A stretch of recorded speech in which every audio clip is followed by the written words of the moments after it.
Infelizmente, chegamos à última apresentação desse nosso seminário.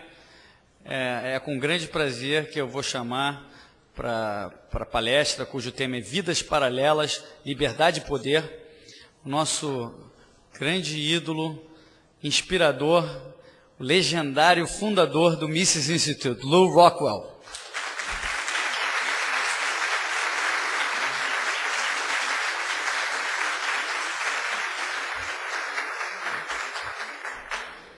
Elio, how great it is to be here. What an honor it is to be here. I didn't have a chance to go to the first Austrian seminar in the United States in 1974 in Vermont, but I feel like I'm at the Brazilian equivalent, so it's a great moment.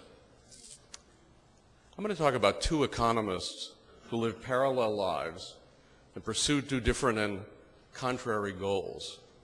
One was devoted to liberty, one was devoted to the state.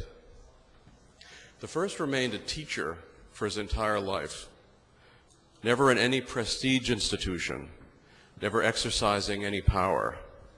Indeed, he used his post teaching against the exercise of power and became the world's most powerful intellectual voice for radical liberalism or libertarianism. This man who loved liberty died in 1995, and his work has taken flight the world over. His books are selling as never before, all of them, and his star is rising by the day. His name is Muriel Rothbard. The second one became the most powerful and influential economist in the world, practically running the world for a long time. While he was in power, he was revered by anyone who was anyone. His every utterance could cause billions to be made or lost in the market. But he will live out the rest of his days under a cloud of derision and discredit, defending himself against the perception that he created history's largest financial calamity. His name is Alan Greenspan. Let us track these two lives and consider the choices these men made. As Charles Burris has pointed out, they were both born in New York City in 1926. Rothbard was born on Tuesday, March 2nd. The following Saturday, March 6th, Alan Greenspan was born. They had a not unsimilar background and upbringing. Greenspan of German Jewish heritage, Rothbard of Russian Jewish heritage. Both attended private schools and pursued their respective passions. It is after high school that their lives diverged. Whereas Rothbard followed a very mainstream path in academic economics, one that would seem to clear the way for him as a giant in the profession. Greenspan went to the Juilliard School of Music to pursue his true love, the clarinet. As remarkable as it may seem today, Greenspan was not interested in economics, at least initially. I mention this because it is an implausible beginning for the man who would later take the helm of the institution that would purport to manage the world reserve currency, and a man after whom a professorship at New York University has been named and who has received so many other honors. Meanwhile, Rothbard decided to attend Columbia University. He was not at first an economics major. His passion was mathematics, and this was even before the full mathematicization of the profession. At Columbia, he studied under the famed statistician Harold Hotelling. It might have been Hotelling who led Rothbard to economic studies, but very early on, Rothbard, the mathematician, could see what was wrong with the application of statistical methods to economic theory. He would later build on Mises to construct a systematic theory of economics rooted in logical deduction in the manner of the 19th century theorists. All the while, his libertarianism was also in strong formation from very early in his youth.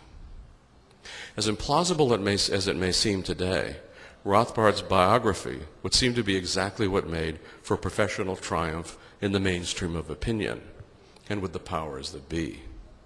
What made that impossible were the choices he made, choices made on principle and for the love of truth and liberty. Unlike Rothbard, Greenspan's grades were only average, and he departed to perform with the Harry Jerome Orchestra, playing saxophone or clarinet as necessary. He traveled the country on buses between engagements, but understandably he tired of that life, and in 1945 changed his school and his major to economics. School was New York University, where Mises had begun teaching that very year. But Greenspan did not study with Mises, whom he might have regarded as a washed-up old man who could do nothing for his primary concern, which was his career. Instead, he chose the NYU division called the Factory, 9,000 students competing in various fields of specialization in business. He graduated with honors in 1945 and enrolled in the master's program, graduating in 1948. At this point, the lives of Rothbard and Greenspan briefly intersect in an interesting way at Columbia University. 2 years earlier, Rothbard had received his own master's and had enrolled in the PhD program. Professor Arthur Burns was the most prominent faculty member. Burns would later become Eisenhower's chairman of the Council of Economic Advisors and Nixon's chairman of the Federal Reserve. One might say he was the Greenspan of his day. Greenspan dropped out of the Columbia economics program to follow Burns to Washington, a model for a life of chasing powerful positions and powerful people. Greenspan watched Burns carefully, impressed at how economics in an age of positivism could be used in the service of state-connected careers. Rothbard, meanwhile, stayed behind at Columbia, writing and studying. One of his seminal articles in this period was published in a book in honor of Mises, that supposedly washed-up old man who just so happened to have a penchant for speaking truth to power. Just as Burns became Greenspan's model, Mises had become Rothbard's model. Two more opposing career paths could hardly be imagined. Mises had been tossed out of 2 countries for his principled stance and forfeited prestigious positions in the profession because he was unwilling to go along with historicism and Keynesianism. Rothbard would follow a similar path. His article, written in honor of Mises, published in 1956, was a reconstruction of utility and welfare economics upon non-mathematical lines. Here we have the graduate student doing what a principled scholar does, pursuing truth through research and writing. He might have chosen to echo the rising Keynesianism and positivism of his day. Certainly he was intellectually capable of becoming a famous master of both fields. Instead, he rejected them intellectually and took a different path along the lines laid out by Mises. And what was Greenspan doing? He was running around Washington, pandering to the big shots, watching their every move, striving to be like them, and attempting to follow in their footsteps by cultivating press contacts and relationships to people in high places. Rothbard received his PhD in 1956, but only after jumping over 1,000 barriers that had been put in his path by none other than Greenspan's own mentor. There were times when Arthur Burns's recalcitrance drove Murray to despair. He felt he could not comply with Burns's dictates, that he could not please Burns, and that Burns seemed to be sabotaging his work. Burns was not his dissertation advisor, was not even on his committee, but such was his power in the department that he could interfere. Ironically, Burns had known Rothbard since his childhood. They had lived for a number of years in the same apartment building. There could be no question that this was a personal attack against Murray.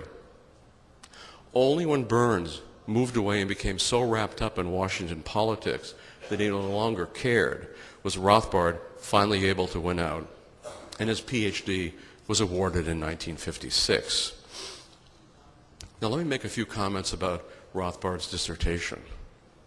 It was an empirical account of America's first serious business cycle, the U.S.'s first serious business cycle, I should say, the Panic of 1819. He scoured every source he could find, producing many pages of detailed economic data.